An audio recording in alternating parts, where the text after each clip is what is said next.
அதிமுகவை பாஜகவிடம் அடமானம் வைத்த எடப்பாடி பழனிசாமி தமிழ்நாட்டையும் அடகு வைக்க துடிப்பதாக முதலமைச்சர் ஸ்டாலின் விமர்சனம். அதிமுக பாஜக கூட்டணியை கண்டு முதலமைச்சர் ஸ்டாலின் பீதியின் உச்சத்தில் உள்ளதாக எடப்பாடி பழனிசாமி பதிலடி. ஆளுநர் அனுப்பும் சட்ட முன்வரைவுகள் மீது 3 மாதங்களுக்குள் முடிவெடுக்க வேண்டும். குடியரசுத் தலைவருக்கு காலக்கெடு நிர்ணயித்தது உச்சநீதிமன்றம். உச்சநீதிமன்றம் ஒப்புதல் அளித்த 10 சட்ட முன்வரைவுகளும் சட்டமாக நடைமுறைக்கு வந்ததாக தமிழ்நாடு அரசிதழில் வெளியீடு.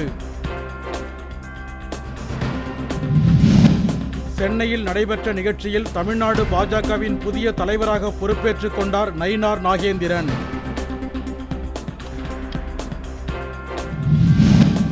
மாநில தலைவர் பதவியால் பேச கட்டுப்பாடு இருந்த நிலையில் இனி சுதந்திரமாக பேசுவேன் என அண்ணாமலை விளக்கம்.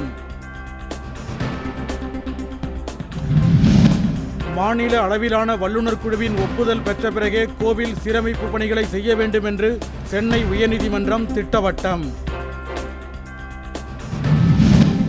சேப்பாக்கம் திடலில் செயற்கை நுண்ணறிவு தொழில்நுட்பம் பயன்படுத்தப்படுவதால் குற்றங்கள் குறைந்துள்ளதாக காவல்துறை தகவல். தங்கம் விலை 70,000 கடந்து புதிய உச்சம். 4 நாட்களில் 4,360 ரூபாய் அதிகரித்துள்ளதால் பொதுமக்கள் அதிர்ச்சி. நீலகிரி, கோவை, திண்டுக்கல் மாவட்டங்களில் இன்று கனமழைக்கு வாய்ப்புள்ளதாக சென்னை வானிலை ஆய்வு நடுவம் எச்சரிக்கை.